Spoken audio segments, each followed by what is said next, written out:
Hello and welcome back to Foos Entertainment for our first official review of, well, today. Although I say yesterday and today. Now it would be first the unveiling. This came out in 2017, but it took me a while to get my hands on this. Well, I think it came out early 2018, but was made in 2017. Kind of sketchy on the timeline there. Now it would be this guy right here. Definitely wanted to get it. Finally did for a very cheap price. Had to buy it on the internet. But it did arrive yesterday, and I did sink my teeth into the first two films. That way I get caught back up because I'm trying to make it where I'm caught up with the date of the month on how many films I've reviewed. So this watching two got me caught up a little bit. And then the first one we're talking about, of course, is Wishmaster. But first I'll show the inside of the box. It's just a typical digi box, obviously. There's 3 discs in it. There really should be 4, but they put Wishmaster 3 and Wishmaster 4 onto one disc instead of having them on their individuals. But 1 and 2 have their own disc. Well, Wishmaster from 1987.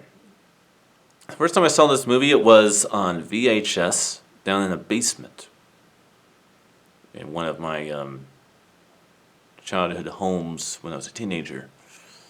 I was 13 and a half when this film came out, going on to 14. And I remember it scared the shit out of me when I first saw it, because I was still a child.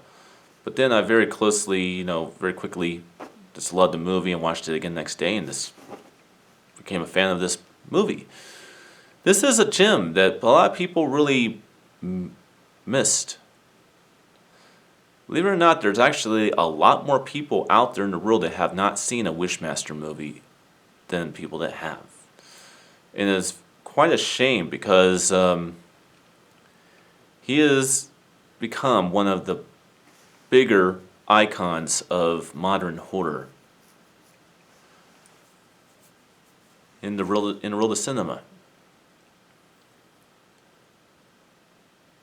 And of course, Robert Kirschman, he was a makeup wizard behind the visual effects on the Evil Dead movies, as well as assistant on visual in creature effects on the Nightmare on Elm Street movies.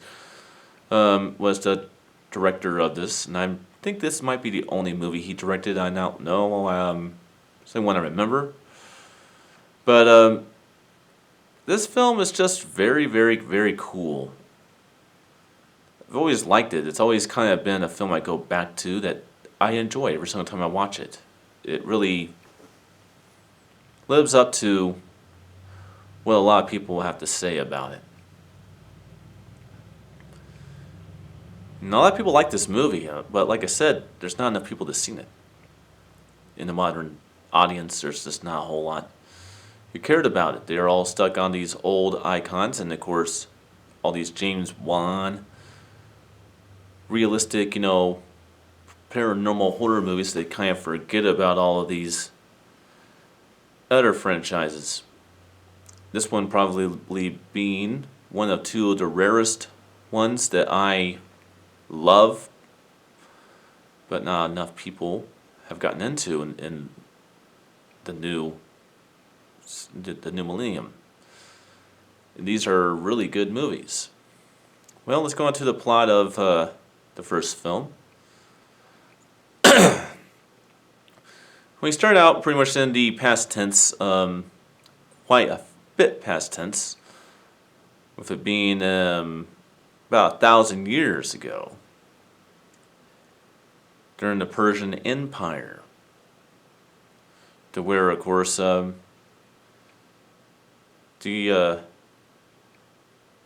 think emperor, king or something, we go to this kingdom, we go to this kingdom, and basically chaos over the place. Everybody dying from supernatural forces and stuff like that, being destroyed into shreds, people mutating into creatures, all sorts of wacky stuff. And during the beginning credit sequence, obviously, we had the sorcerer creating this gemstone.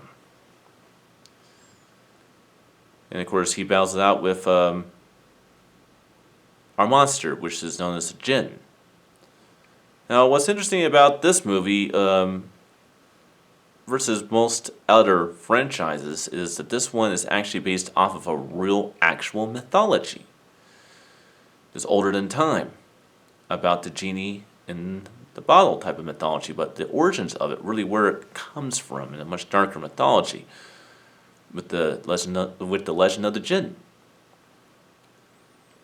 which is in old history books and old holy books. Believe it or not, he's actually in holy books too. Not just in the Islam holy books, but he's also in the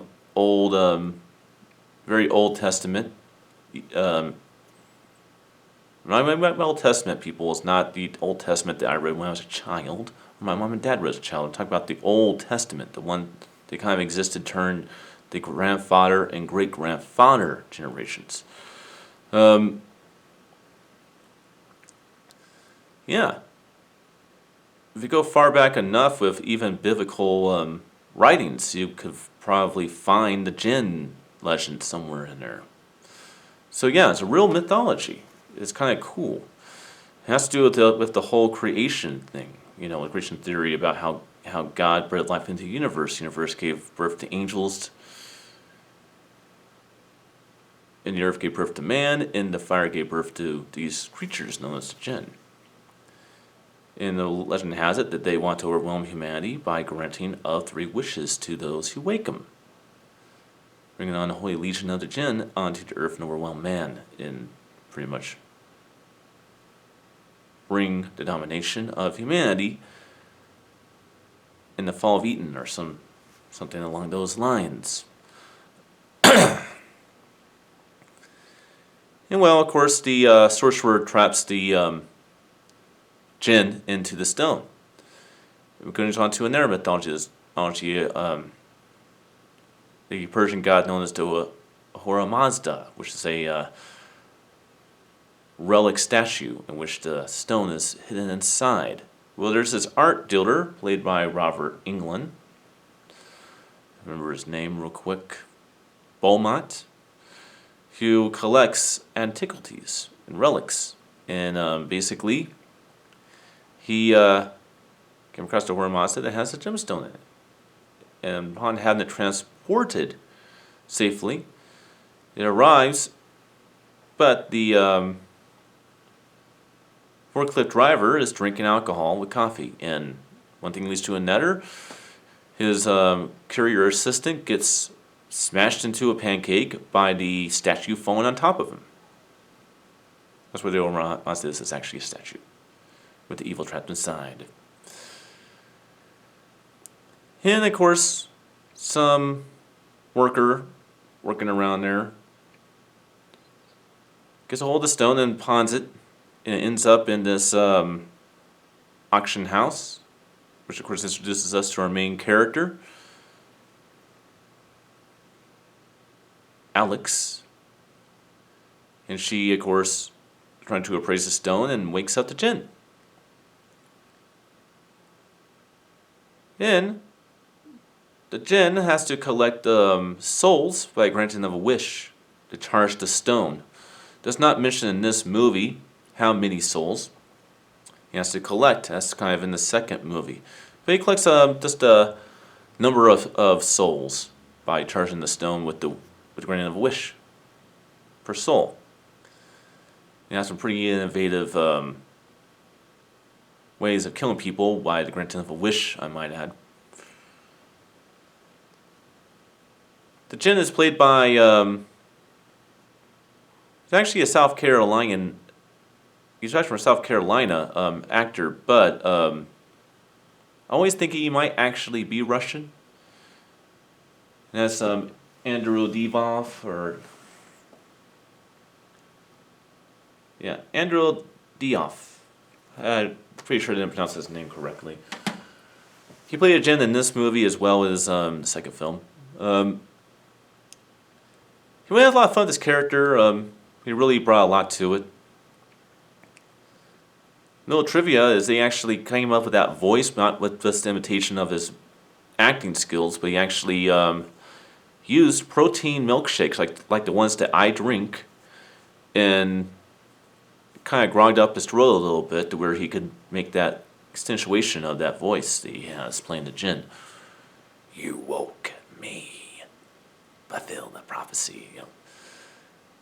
I don't know. Very interesting voice he has there. Might be able to do a little bit better job on it. Let's see. Make your wish. No, that's about the best I could probably do on it. But very interesting voice he had on it. Of course, after charging the stone, he goes after our main character, Alex. Alex gets to learn more about him from a historian. And of course, comes face to face with the Jin, our monster. And basically, he starts chasing her down to get her to make the 3 wishes so he can dominate the world. And tries to kill all of her friends around her. He uses them as a means of guilt weakness to kind of, cut her down to size to where she will just willfully, wish for these three things so he can dominate the world and the chaos. And bring his kind into the world to overwhelm humanity.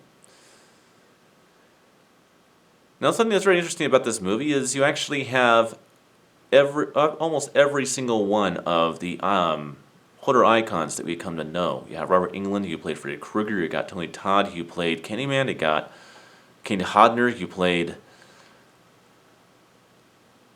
Jason Voorhees.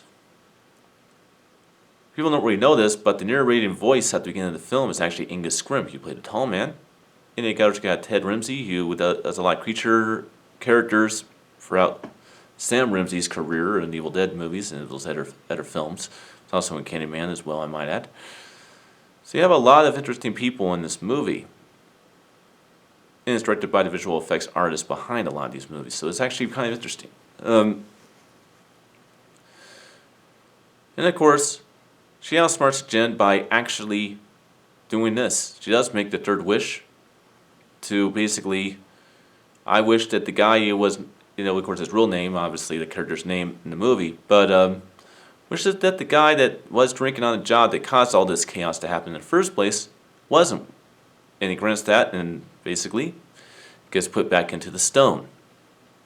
And sealed back into the Persian god known as Zora Mazda, which is that statue that got destroyed. And came over for him. Well, quality-wise, if you buy this box set, it does say 5.1 DTS HD on the first movie, on the actual digibox itself. If you actually look on the back of the protective cardboard cover of it, it says 2.0. Well, it's 2.0. But if you put it into a good standard cinema mode or effect cinema mode on your sound system, there's a lot of sound effects in this movie, a lot of good direction, everything.